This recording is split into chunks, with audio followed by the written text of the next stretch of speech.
Dante, ano yung detalye niyang dayuhan na nahuli ng immigration at paano siya natuntun ng mga otoridad?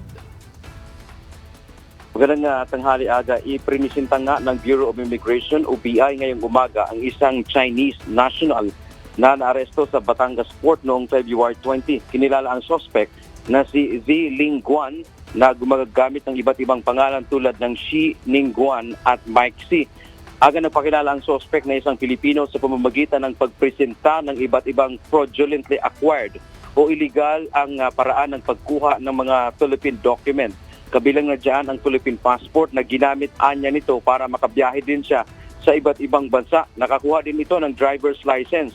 Ayon kay Commissioner ng Immigration na si Joel Anthony Viado, nasa ilalim na ito ngayon ng deportation process.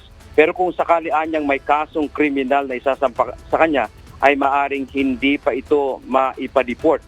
Sa ngayon ay hindi pa masabi ng immigration kung ano ang partikular na motibo itong tao na ito kung bakit gumagamit siya ng iba't ibang mga pangalan.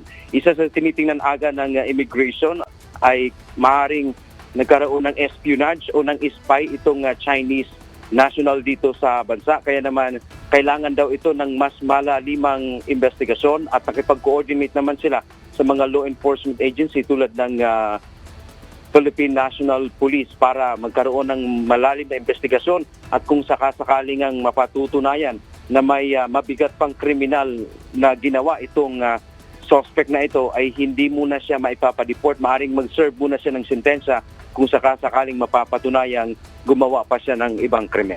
Yan man ang ating update mula dito sa Maynila. Balik sa iyo, Aga. Maraming salamat, Dante Amento.